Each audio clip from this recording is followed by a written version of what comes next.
So, welcome to Restart Sailing Show 11, amazingly, John. Yeah, time flies. Time flies. So So, I think it's a great pleasure to have Andrew joining us on this show, and I think perhaps you should give him the formal introduction that he truly deserves. well, it was our instructions. Obviously, I'm Simon Oakley, the founder of Restart Sailing and Sail Racer, and John's updated his page, and we now know some of the inner secrets now, John. Yeah, but I'm just here not as a sailing coach or whatever, as somebody who just wants to keep people sailing. You know, I love the sport and I just want to see people carrying on, and hopefully Andrew's going to be able to give us a little bit of the sort of medical insight to why that's exactly what we should be doing. Yeah. And how to do it in a safe way. So, pleased to be joined by Andrew, and some warm words up there, Andrew. I know you agree with them, but obviously you mix both medical and sailing experts. Yes, I've sort of sailed all my life, everything from dinghies to keelboats to offshore boats, and managed to keep doing that for most of my career with some difficulty, with a busy surgical career.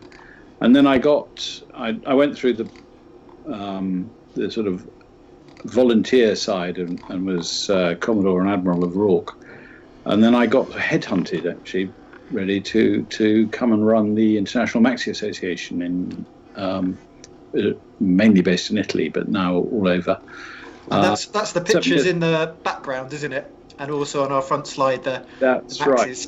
That's quite a large catamaran committee boat, dwarfed by some extremely large J-class boats in Porto. So those were the days. That was our big event. Is always the first week in September in Porto at Yacht Club Costa Smeralda. But this year, literally 2 days before it was about to happen, and it was going to be the first real big European regatta, 10 of the staff of the Yacht Club were tested positive. Wow. Including the general manager and the chef. So the plug was pulled on that week, and the following week was meant to be the big Swan Regatta, and that also got pulled. So that was a tragedy. The only regatta that's happened in our usual fairly lengthy program is currently Voile de Saint-Tropez, and it's been split into 2 weeks this year, so the maxis are actually next week. But it's a much reduced fleet because of the snags of quarantine and all the rest of it. But to clarify, you say it's a tremendous shame to lose the sailing event, but it sounds to me like it was very much the right decision given the circumstances. I think it was entirely the right decision. I mean, it was going to be difficult. People were going to have to very much isolate themselves into a bubble of the crew would have to go from the boat virtually straight into transport to a villa or 2 villas, depending on how big the boat, and then back to the boat, and there would be none of the normal social program, which is very much part of the week. So sure. It would have been sad as an event, and I gather I spoke to a friend of mine yesterday who's in Saint-Tropez, and he said what it looks like at the moment is the Monday after the weekend when everybody's left. Rather than the beginning of the event, because again they're strictly limiting the number of people who can congregate. The normal village has been taken to a much smaller size, and they've got in the first, usually they expect about 500 boats, and they've only got 85 in the first week and probably 20-ish in the second, in the maxi week. So it's sad, but at least they're having fun, and there's some nice pictures. I mean, the viability is always an interesting thing. I'm off to the Masters Europeans in a couple of weeks, and they've only got 96 entries, and they said it was actually not viable unless they got 80. And just some breaking news today, a couple of days before the laser, or should I say ILCA qualifier, that's now been cancelled, and that was also doubling as the youth nationals. But that was purely for weather reasons. In other words, I think it's going to be 30, 40 knots. So it's not cancelled for COVID reasons. It's just pure safety. And I think with the forecast we have this weekend, I think it will be cancelled in normal times. So interesting when we look at our 3 stages, we're still oscillating again, aren't we, around the middle and right-hand stage. More of the nationals and internationals struggling, isn't it? I think.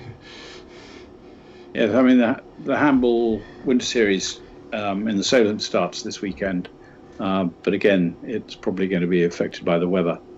I would imagine it was blown off, but I guess you, yeah. Well, in theory, I mean, it's interesting. We probably would run for the big boats. We'd run that racing even if it got into 30, 35 knots with reef boats. But what's happened this year is we've got reduced crew to ease social distancing, so that therefore some of these boats are a handful, and they're even more of a handful when there's a lot of wind and not enough crew. So that there's a general agreement that they wouldn't run the racing if it's over 25 knots. Can you go into the detail about the reduced crew? Because I understand some regattas, they're going to have sort of a handicap system. Do you want to tell us a bit about that? I'll go back to where it started, and that was the first racing. There was a lot of discussion about whether we should go racing at all, because obviously people are quite close together on boats. And this started, I got roped in really with a Rorke medical hat on, with a friend of mine who's also a surgeon and also a previous Commodore of Rorke, Peter Rutter, who was advising Jog. So the two of us got together and came up with the formula when we read the world sailing regulations, which we decided were completely impossible to work. And in fact, we formally protested them and sent them back to world sailing with from us, from Rorke, from Jog, from the German Federation, the Italians. We all wrote. I coordinated it, but really, it came back just as unrealistic, and nobody's taking any notice of it. But that's really important to say, Andrew, that not all the official advice out there is good advice. And no, I mean, it's very interesting. It wasn't totally prescriptive, and it was guidance. And I think I give an awful lot of marks to Ian Walker, who's coordinated the RYA response, and he's spent a lot of time. We've talked a lot. He was very much putting out a cautious approach, but he didn't want to be saying you must do this and you must do that. And I think that's generally the way the government has got to work as well, because we don't have a very large police force. People have got to actually feel they want to take on these restrictions, because we can't actually police most of it. So it's got to be done sensibly and cautiously. So we decided the first racing was Jog, and the first racing you had to have either your maximum was 2 people who weren't related, or if you had a family, you could have one person from outside and then the bubble of the family. So that meant that most boats were going with between 2 and 4 or 5 people maximum, and that was the first couple of races. And then when they started to say the initial ruling about having 6 people outside, which predated the current rule of 6, and we worked out that if we're outside on a boat in fresh air, then probably we can start to grade it up. And so what we then did, we looked at most boats have an IRC handicap and an IRC rating rather, and the rating has a maximum crew number.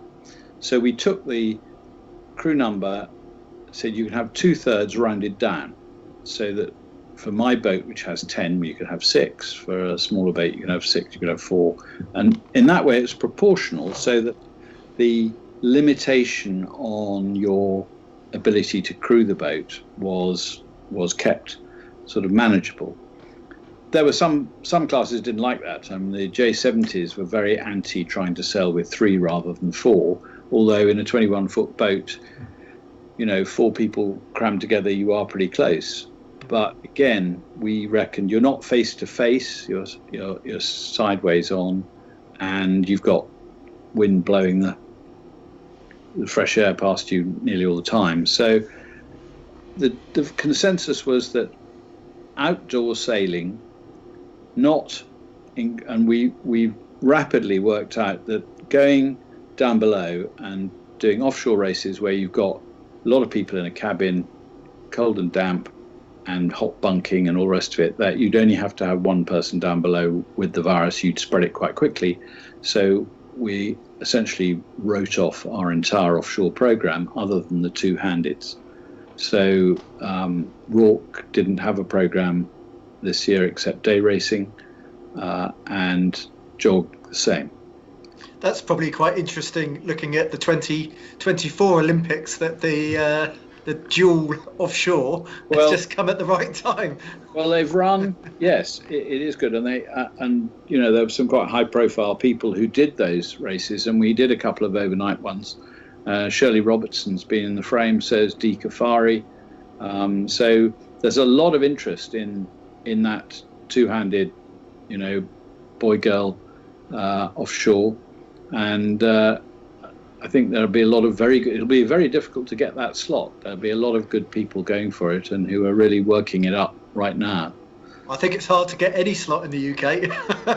Yeah, well, maybe I'm biased, but I think it's a nice problem for Ian Walker to have. That we have in sailing, which is extremely good. I mean, a lot of other countries are very jealous of that, because we've had a very good program going for a long time now. It's hard to be a world champion and not get to go to Olympics, but it does happen in the UK. Well, you think of how many really good fin sailors we have at one time or another. They can't. Only one can go to the Olympics. Well, we normally Bagsy the gold medal, but I don't want to tempt fate. Just going back to earlier, I have to say I think Ian Walker's been brilliant. He's been very collaborative, and he was one of our first guests on the show, if not the first. My memory, perhaps Simon can help. Yeah. So it's been really good to have that interaction with the RYA. But the interesting thing you said, he's frozen. Are they? So we've frozen him at the point when he said the interesting thing is. So that's difficult. So I am back. Are you back? John's back. Well, we're obviously seeing a lot of changes now, aren't we, Andrew, in the sort of the world of guidelines and restrictions? Well, I think what we've done is we've gradually upped it, and now we're taking 80% for most of the inshore day racing, so that we can have 8 out of 10 on my boat. And well, the interesting thing is that, as I said, I think it's remarkably safe when you're out sailing in the fresh air. Your chances of transmitting the virus or catching the virus are incredibly remote. The problem is if you put a lot of people down below, or when you get back on shore, because inevitably crews will congregate, and crews from different boats will congregate in yacht clubs, sailing clubs, and that's the most difficult thing to control. And that's where, if there is any transmission of infection, that's where it'll happen. It won't happen out on the water, is my very strong belief. It's been pleasing to see that the sporting activities and organised sporting activities have really been ring-fenced, haven't they? And they haven't been sort of kiboshed. It's been very good. I mean, there was a lot of people called me last week and said, "Look, there's the new rule of 6. Well, how on earth can you possibly justify having 8 people on your boat? This is shocking." And people were quite upset. And then it was very clear that if you read it, and it was difficult to read, because as with all these guidelines, there's the reams of paper come out from the government, and actually trying to sift through the bit that matters. But the bit that mattered was that the restriction was very strictly on indoor sports, so that 5-a-side football, things like that, still weren't going to work. But for outdoor organised team sports, there was no change to the original. And in that case, to be honest, there isn't a restriction. We could have full crews. But I think for us, it's cautious.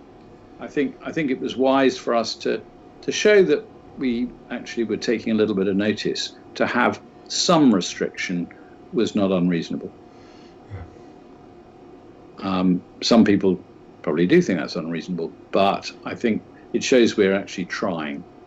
And I think the whole thing about it is mitigation, and the alternative mitigation is we all try and sit a metre apart and wear masks, and frankly that doesn't work, quite clearly. So good to see that we're still allowed to go sailing. I think you said the important thing is the shore-based stuff, isn't it? That we don't. Yes, and I think, we've been doing this, a lot of people, for quite a long time now, and I have not heard of a single flare-up of the disease that has caused a problem in any club. So I think that the thing which applies to us, quick, we would have heard about it. So I think the thing that applies to us is indoor, as in the sailing club context. But the interesting thing I was going to say, which probably third time lucky, is probably not that interesting, but never mind, is I really like the collaborative approach, the fact you talk to other experts who were in a similar situation, and you came on with similar thinking.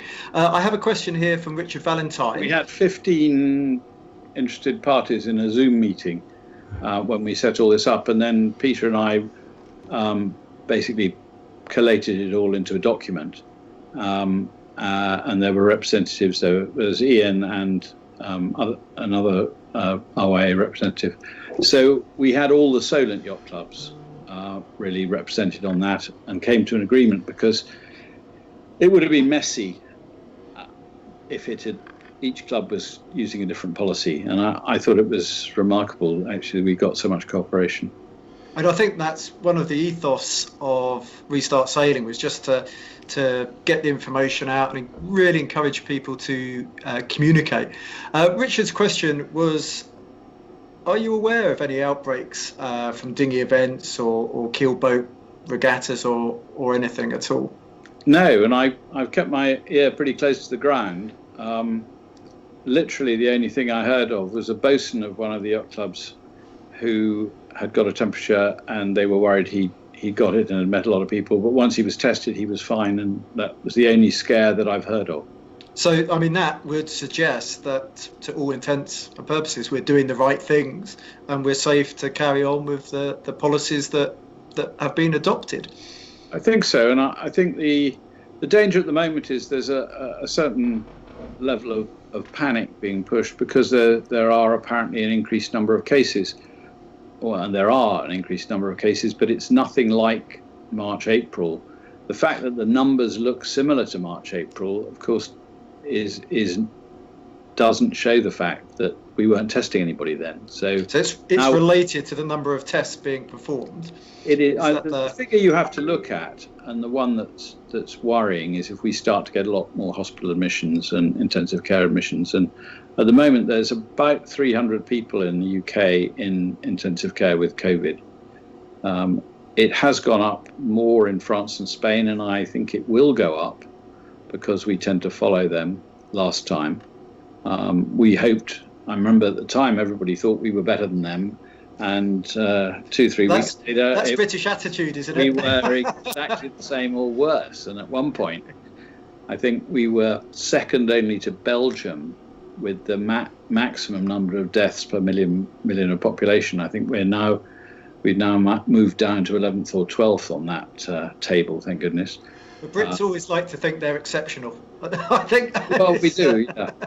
We live on an island and things, but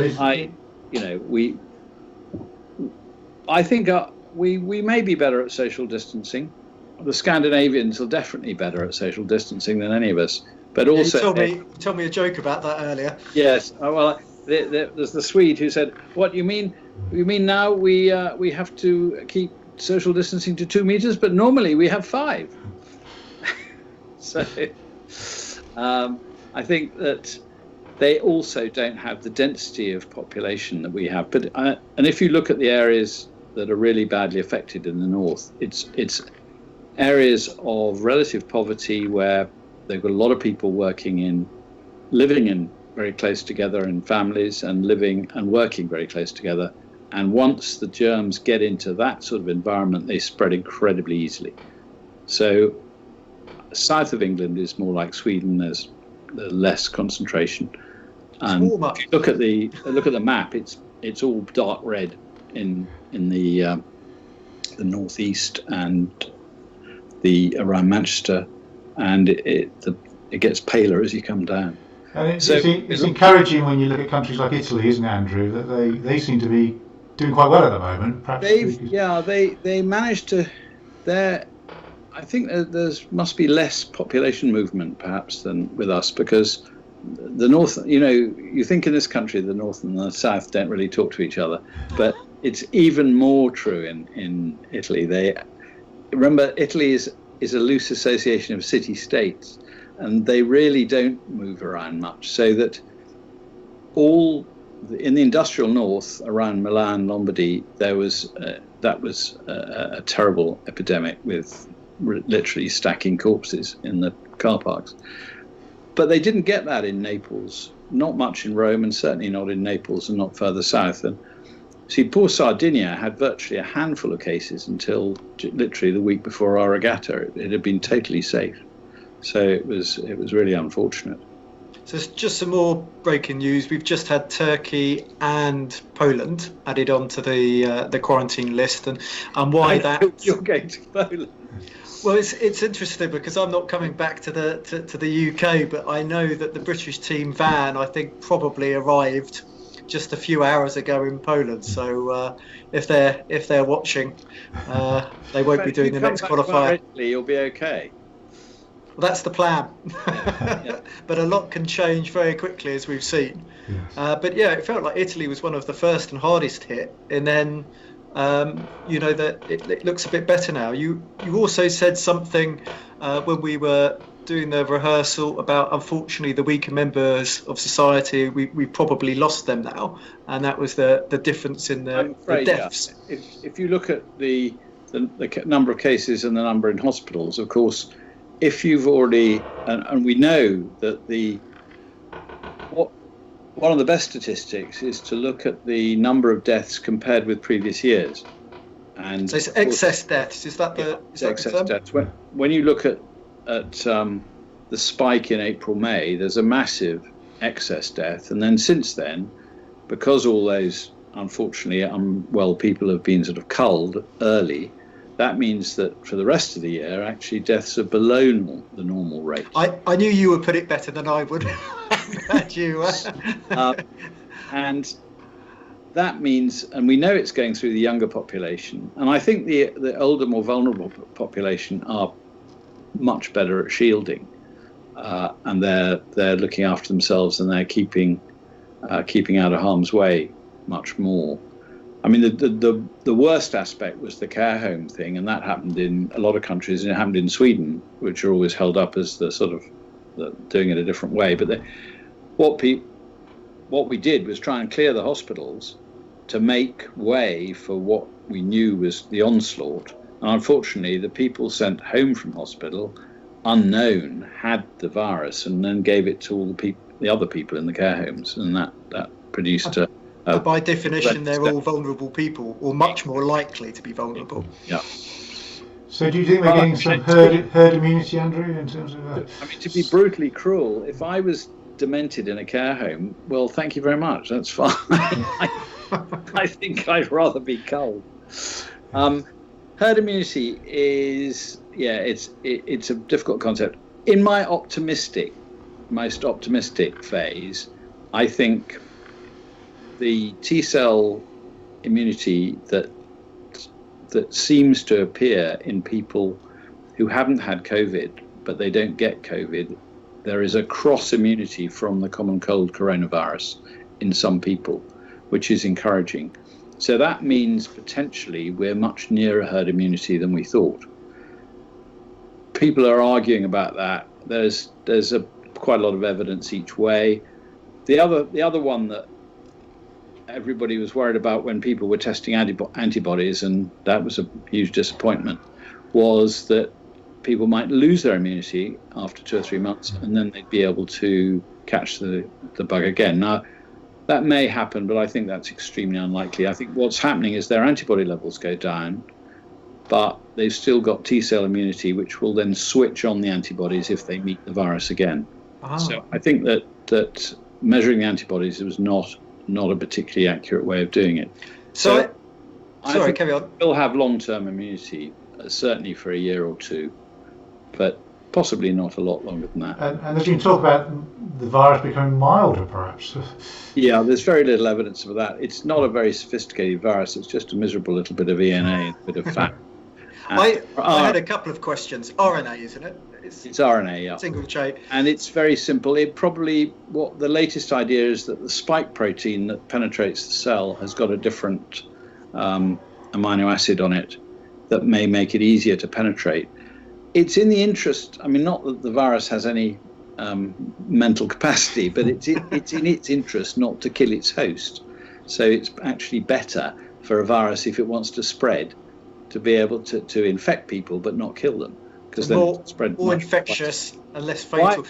Why it wants to be any of those things is I have a couple of questions. So the first one is in terms of the common cold. So is it something like 20% of the common cold is a coronavirus and rather than a rhinovirus, and you think that will help? And also the second question, you said something to me offline about older people's immunity not being as robust. So I think these are things which are really misunderstood. I'm sure you're the man to clarify. There's a lovely word called immunosenescence. There you go. I knew I could say that. It basically means that your immune system's gone senile on you, and it's not much use. And it means that so it can't learn anything new. No, very few people over 65 develop a particularly good response to the usual flu vaccines. And the other problem with the flu vaccines is they tend to be for last year's flu, and now this year's flu is different. I think because this particular virus is not changing that fast, then there's a reasonable chance that the vaccines will provide a longer immunity, and it won't have changed so much by the time we get the vaccines that it will be no good. And you have to be cautious. A lot of the medical talk is comparing it and treating it as a flu virus, but it isn't a flu virus, and it's actually behaving in completely different ways in loads and loads of ways. There was an interesting study. Important. There's an interesting study where the T cell thing came was they took blood samples that had been around from long before this virus had appeared, and then tested them and found that quite a lot of these evoked an immune response. So that's the proof that there is some cross immunity. There's some T cell memory that will switch on to this virus, despite those cells never having been exposed before. So that's a hope. Herd immunity as a whole, I think it is meant to be the route out of the problem if we don't have a vaccine. And I think in London we may well be a lot nearer that than we think. And that may be why it hasn't taken off quite as viciously in London as it has further north, where they didn't have it as bad earlier in the year. But this is actually conjecture rather than hard fact. Yeah, we always want to be hopeful. So another question we had, Andrew, was about the time you're exposed to it. If you're only minimally exposed. Yes, viral load seems to be quite important. So if somebody coughs in your face who's infectious, then you're much more likely to get it than if you just breathe a bit of aerosol that somebody has, walked past you.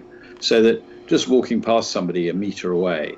It's interesting, the argument about a metre and 2 metres, there's actually not a huge percentage difference between a metre and 2 metres, unless you see what they're doing is they're testing. There are various ways of testing it, but if you go in a completely still room and see how far the aerosol goes when you sneeze, you can get really quite a high spread of droplets, and whether it's droplets or aerosol, and how much virus is in a droplet or in the aerosol that hangs in the air. But also, when it lands on a surface, if you pick up that on your hand and transmit it to your mouth, is that a high enough viral load to infect you?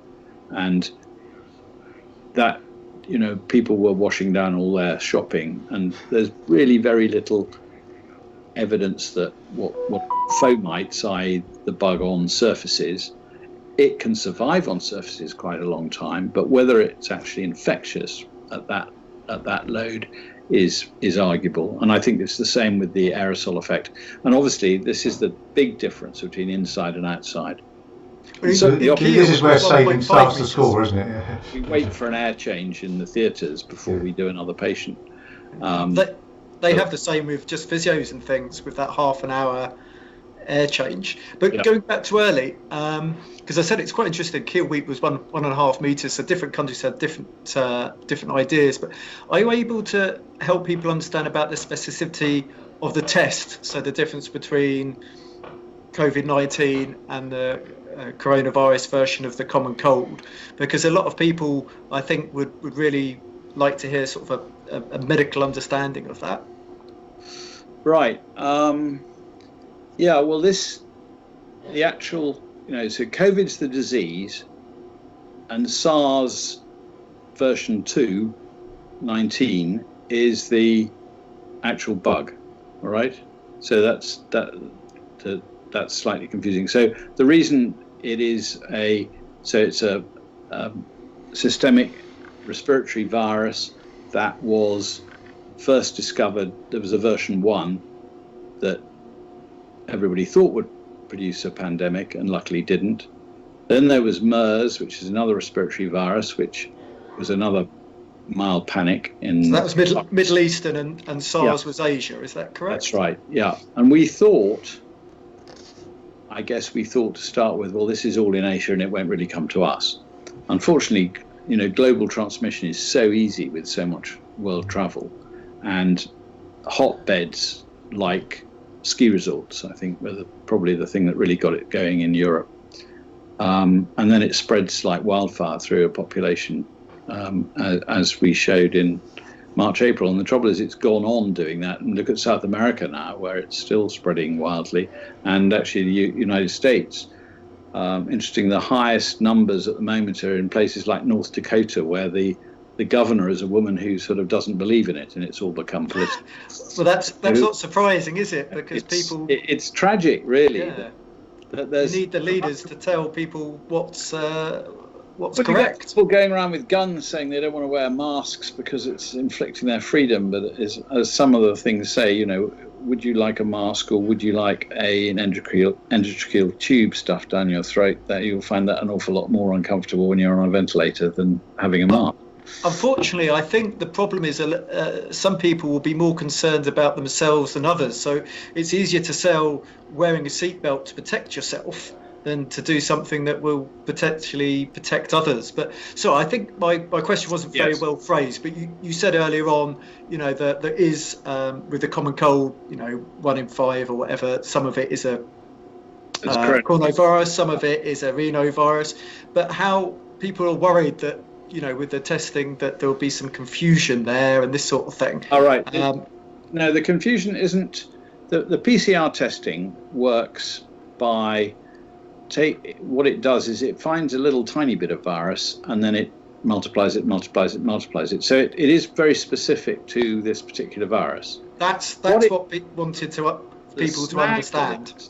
And the false positives, which I always try and remember sensitivity and specificity, which is quite difficult, but specificity is easy because it's got F and P in it, so it's false positives. Well, I'm a dyslexic sailor coach, so I don't have a hope. So if you look at the false positives and what's probably happening with people, some of the people who are tested and think they're infected again, is that little bits of the virus can hang around, and because this test is very, very sensitive, i.e. there aren't false negatives, but there are some false positives because it's little bits of virus that are no longer infected. All right? Does that make sense?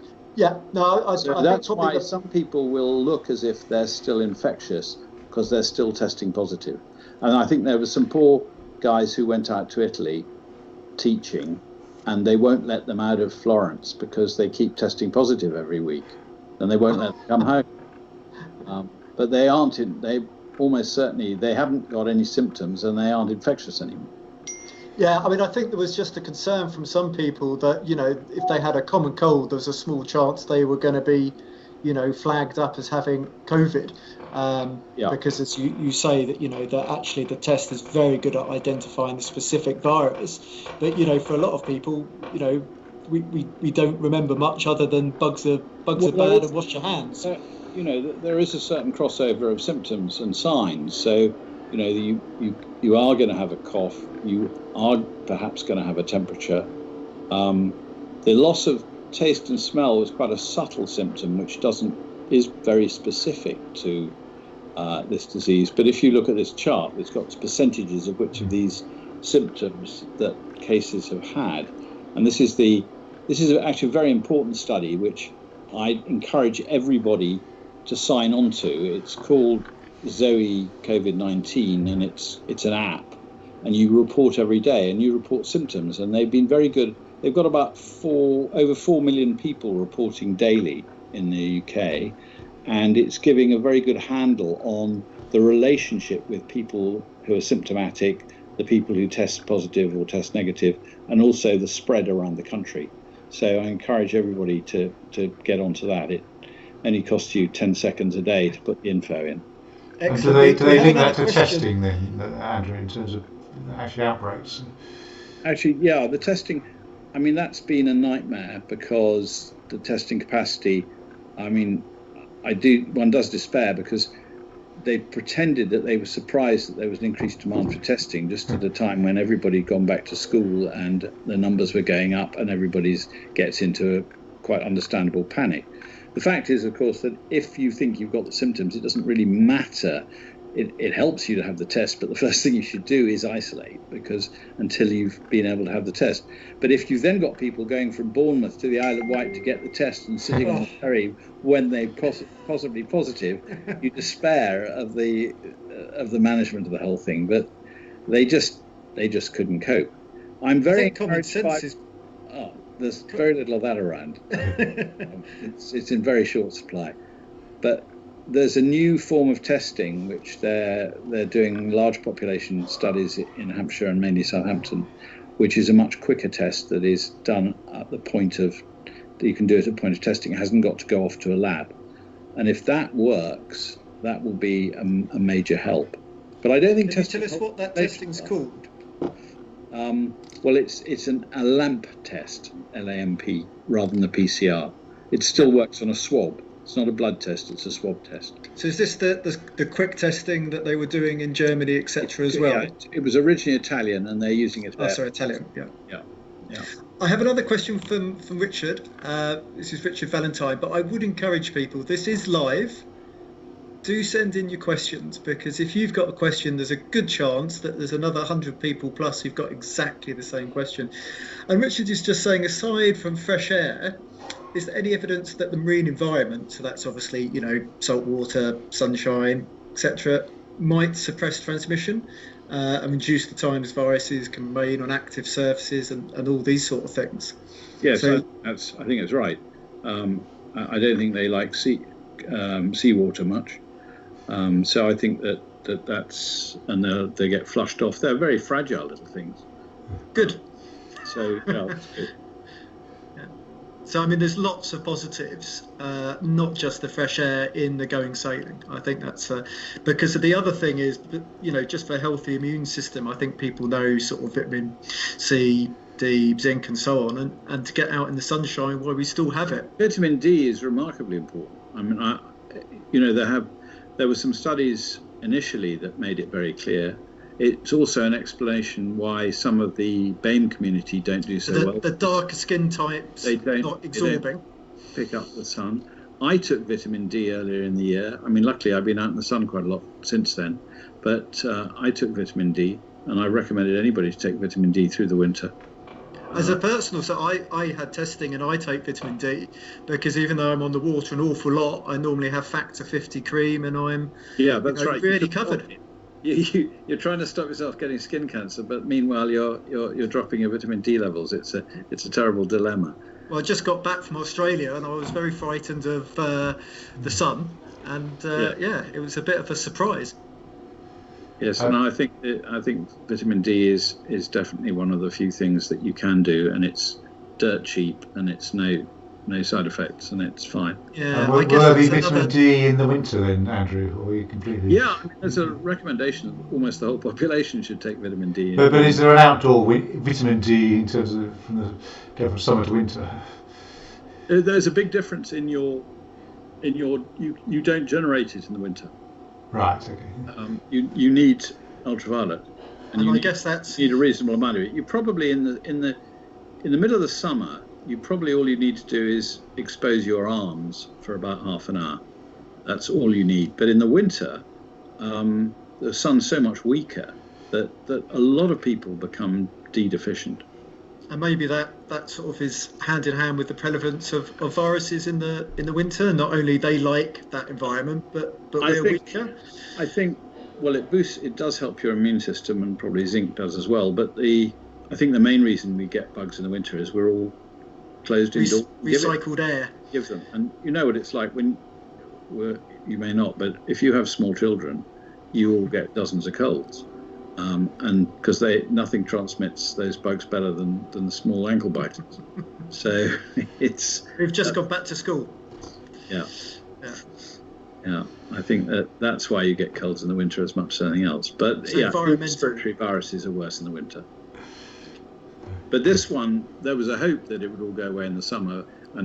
But why does it happen? You think of all the countries in South America, and I don't mean. Obviously, it was a seasonal difference when you get down to Argentina, but if you're talking about Mexico and Brazil and the hotter countries, I think Peru as well was. Peru has one of the worst death rates in the world. I think second only to Belgium. Yeah, that's what I saw. Yeah. Good. So, moving on. Not good. Very bad. Sorry. So, looking at our little chart of class championships, we've actually had a busy few weeks, I think, haven't we, John? There's quite a few events going off, but hasn't really impacted the overall numbers. But I think last week it's been very busy, hasn't it? We've got the. Oh, look at that! That's what we like to see. Got the 49ers going off at the moment, haven't we? In the NACRA 17s. Or not. I could be wrong, but I think they've lost a day or two of racing. That's due to the wind again, yes, not COVID. Very clear. We have too We're much. blessed with some really super weekends in September, which we probably don't usually get. So, but there was also that long period earlier in the season when we were really locked down and the weather was absolutely perfect for sailing, which was extremely frustrating. That's normally exam season, I think, Andrew. Yeah. Yes. The junior classes had a cracking weekend from my perspective. Really good at the academy, Weymouth and Portland National Sailing Academy. I was just wishing. Well, I think I probably always wish I was 30 years younger, but I was definitely wishing I could have been out there racing with them. Yes, and I think Rourke had the double handers, was it, Andrew? Weekend? Yeah, well, I think that's a picture there you've got of the one of those Sunfast 3300s that I'm terribly rude about because I don't think they're very pretty, but they're very effective. And they're very good two-handed boats, and obviously I think that's the boat that they're really pushing to use for the Paris Olympics. And then we had the OK Inland as well. Yes, we're only going to make the decision very late, but inevitably it'll be. And there've been a lot of them imported into the UK, so they're very good for that. Yeah, it's funny that though. The decision may be made quite late, but probably everybody will know the decision sometime before there is a decision. Well, exactly, and somebody's got to build them, and you can't build them in 5 minutes. No. Yes.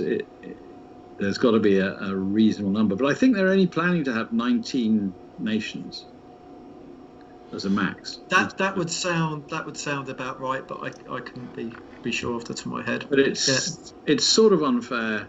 I mean, we won't get into all the choice of Olympic classes, but there really are very few nations in the world with a tradition of two-handed offshore sailing. The main one being one beginning with F. Yes. Well, I think it's more or less the same countries that dominate the Olympic sailing as it is. Yeah, but there's very little. It's not going to bring in the new developing MNAs. That's what I was thinking. It's just starting in America. There's no big two-handed in Australia, so it's pretty limited. But good to see a lot of sailing going on. It'll be good to watch. Yes. I hope. Overnight in Marseille may be interesting, but we've Well, of course, you'll I either get no wind or a howling Mistral. Well, I would prefer the Mistral for sure. Yes. But in terms of spectator, oh no, I meant to do some coaching. It's so long ago. You won't do in a race sailing backwards. Yeah, so I think for a lot of people, we're going to be doing sailing on our own a lot more than we would do normally. And obviously, if you're sailing on yourself, it's much easier to social distance. And I think it's a good opportunity to practice things that you wouldn't normally do in a race. So probably the best example is, practicing 720s or taking penalty turn for hitting a mark. Because if it happens during a race, you need to do it very effectively. And, that will depend specifically on your class. But you might not have done it for a long time because hopefully you've been good boy and not, or girl, and not hitting any buoys or boats. So it's really worth doing that practice. The sailing backwards is something we see more and more on the start line now. So if you line up and you don't have a good start, I think this is probably more applicable to dinghies, but you can sail backwards and go down and find a better position on the line. And it's those skills that you need to practice so that you can do it when you really need to. The longer and shorter sessions is something that I came from as a strength and conditioning coach, but it's really applicable to sailing. So go out and hike harder than you ever would for shorter length of time than your first beat to improve your intensity. Or if you're used to doing 45-minute races, go out and sail continuously for an hour and a half with no break, and then when you do a 45-minute race, it will seem much easier. All these things, you just need a little bit of discipline. So when you rock up at the sailing club, you know what your plan is, and you go and do it. So if it's a lovely, well, we're probably not going to get any 15 knot and 25-degree days anymore, but you don't just go reaching up and down and have fun. You go and try and do a productive session, which hopefully can be fun as well. Okay. I suddenly realise all my slides tend to have a bit of an emphasis for being a single-hander. So if you've got any bits and bobs to add, Andrew, please please put in. But training in a group, it's quite important to work as a team, even if you're a distance team.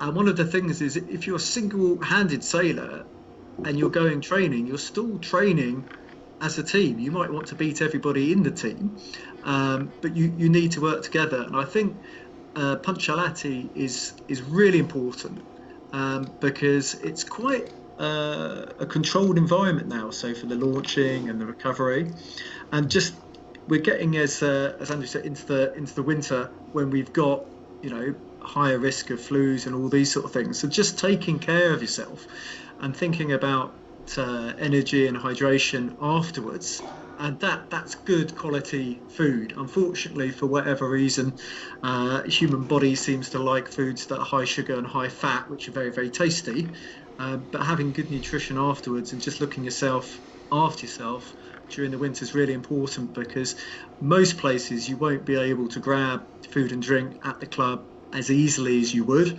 and just to find the consistent training group. I hesitate to use the word squad because squad always sounds very elitist, but you can have women who launch on a Friday morning. That's what we have at Castle Cove. Just a little group always go sailing together at the same time, and they have a lot of fun, because I think possibly you're more likely to go out if the weather's not so wonderful, if you're going out with a group of friends. And we're getting to that time. Unfortunately, the clocks are going to be going back this month. How on earth did that happen? So it's maybe people need a bit more encouragement to get out on the water. I think the era of sharing water bottles on bigger boats is also over, which is quite important. It's interesting because we've never done that. I've spent a lot of my life writing names on water bottles. because young sailors think that. So I shouldn't say that. That sounds very biased, but it does happen more with young sailors. They think if they take the label off their bottle of Evian, then I will instantly know it's theirs, and they don't realise that 6 other people have had exactly the same idea. And actually, we shouldn't be using single use anyway, should we, Andrew? No, we try and reuse, and we reuse. And you take your own bottle that you can recognise. Absolutely, and we may have different tastes in sports beverages, or possibly something stronger on a big boat. Am I allowed to say that? Yeah, let's leave that till after. Okay. Okay. So in terms of racing, I think Simon's going to come on to this later, but we do have limited entries for a lot of regattas now. So you do need to try and make up your mind and get those entries in early. When I entered the laser qualifier, I thought relatively fast. I think I did it within 60 seconds, and I barely made the top entry, top 20 of the entry. So that was a bit of an eye opener. And I think my favourite is probably the big class events, because there's only one World Championships a year. But the mixed handicap racing fills a really, really useful gap we have in the winter. So I think now is the time. If you haven't done handicap racing, then now's the time to do it. Especially if you've been like the unfortunate Scorpion class, you haven't actually had much racing at all, if any, this year so far. And I think that with the Seljuice Winter Series, dare I say it, I think the handicaps are. I'm choosing my words carefully. I need a Harvard education. They're more equitable than some of the handicaps I've raced with before. I'm just looking at this weekend in mind. If we've got these really, really windy weekends coming up, especially if you've got an early start, a long drive, and vice versa on the way home, just trying to do a little taper. So 48 hours beforehand, you increase the consumption of carbohydrate, so you've got more glycogen stores, and just to try and have not necessarily complete rest days, but quiet days before a big competition. Because if you're doing 6 races in 20 knots, and it's a strong northerly breeze, that's still pretty hard on the body, especially if you haven't been racing all summer. And that's something that really to think about, I think. So get your head out. I'm in an interesting situation that I was well prepared for a windy weekend, and nothing's happening now, but it's better to be prepared. So, do you have any top tips, Andrew, just for looking after yourself? Because in terms of injury, we always want to talk about prevention rather than cure, and I think it should be the same with health and staying healthy. We should think about prevention of illness, not cure. I see. Such a thing as possible. Say I just stand behind a wheel doing nothing, but I'm sure your heart rate goes up. balancing on the steering position on my boat can be quite interesting from time to time. And you actually come back quite tired just because you're on a bigger boat. Even if you are hiking in the same way that you would on a dinghy or a small keel boat, everything's moving. You're always balancing. You're pulling things. It's more physical than you think. You get more tired than you think. So some of my stressful days or most tiring days are on a rib. Nothing more uncomfortable. Watching my sailor. When you're wet and cold in a rib, it's really unpleasant, I know. But yeah, it's a question of pacing yourself and trying to stay generally fit. Otherwise, I mean, I'm actually fitter than I've been for years because I bought an exercise bike during lockdown, and I've been torturing myself on that. But I'm not as fit as perhaps I should be. But I'm getting quite old. But yeah, it's the length of time that you're on the water, even if you're not racing. It's often the hanging around between races that's the killer.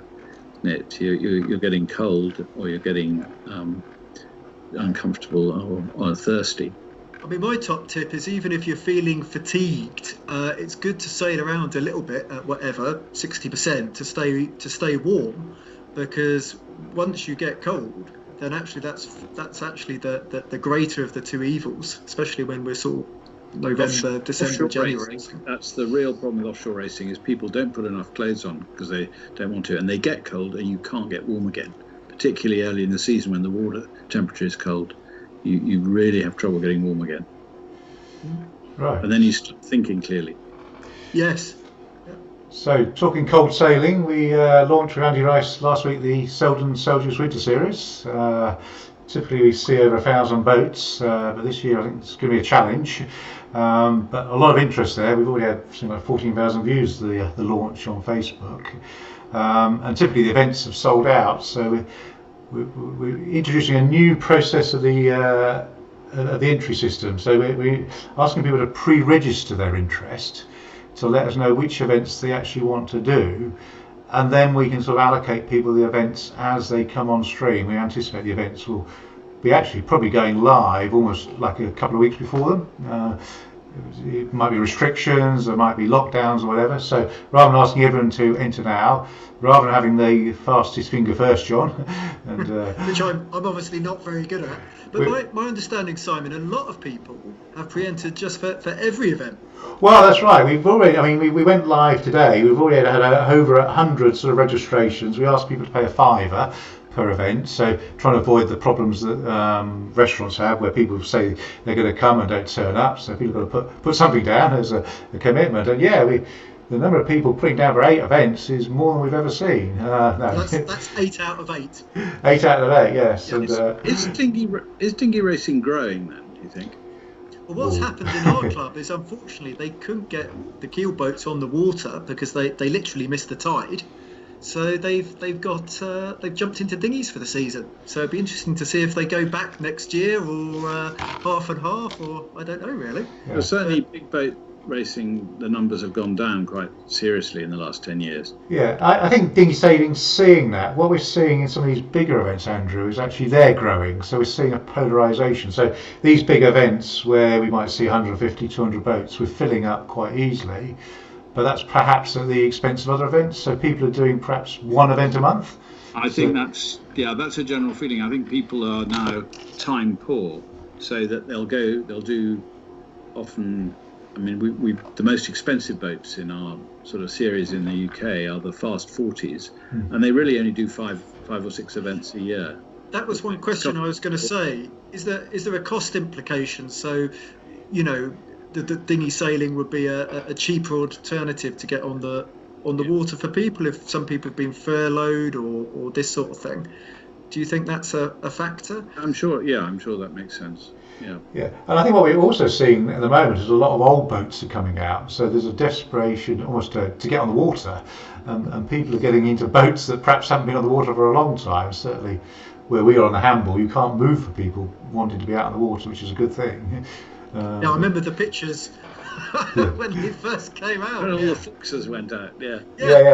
Well, that's right. So I think the pandemic has sort of caused people to open their eyes a bit and think, well, actually, what is important in life, and perhaps enjoying a bit of sailing is high up there. So I think a lot of clubs are actually saying that they're full to bursting on membership point of view. I think it's the mental fitness as well as the physical, just to get out and, you know, during a stressful time, do something that you enjoy. Oh yeah, that's simple. The relief of getting out on the first few races was phenomenal. Yeah. Everybody had a huge smile on their face. We did the first Rourke race was round the Isle of Wight, and just perfect day. It was really wonderful. Yeah. And I think we're seeing actually with the Winter Series, a lot of actually new names are put forward. I think people are just desperate to get out there. And as John was saying, a lot of classes have lost all their sailing, haven't they?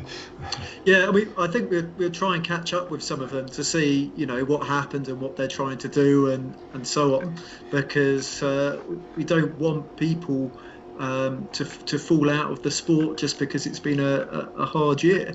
But I've actually really enjoyed coming back to do more club sailing. Yeah. I think that's probably been one of the big eye-openers for me, and the social aspect, even if it is outside at a distance, rather than driving everywhere nearly every weekend.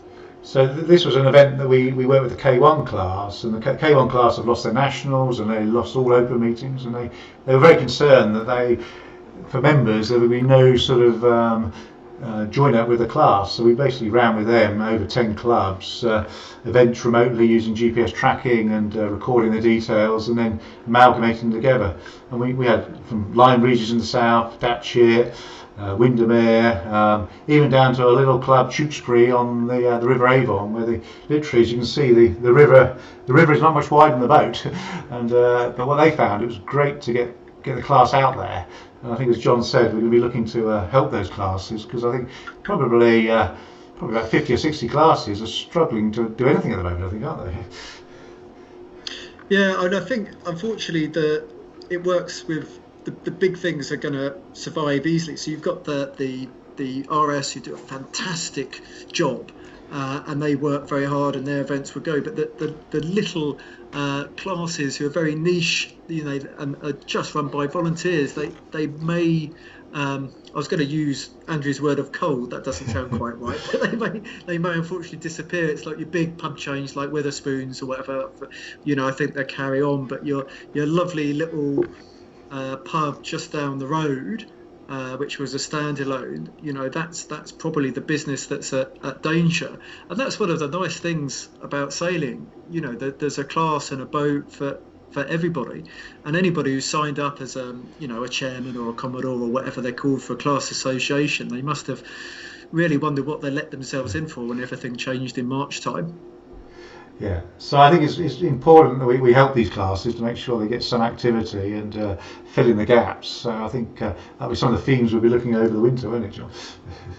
Yes. Yeah, I mean, this is the beauty, and also just to bring people together, because it's only at the mixed handicap events that we see all the classes go together. Otherwise, you normally have the NACRAs, the 49ers, and FXs at one event, and then you normally have whatever the RS 100s and 300s at another event.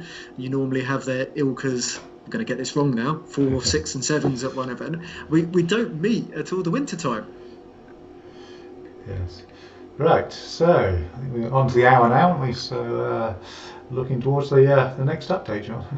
Okay, we'll be challenging Tom Eamon if we carry on going. So just a reminder, it's on Thursdays now. We're going to try and stick to this time, which is 7 o'clock British summer time. Do be aware that we're obviously going to have a clock change coming up in a few shows.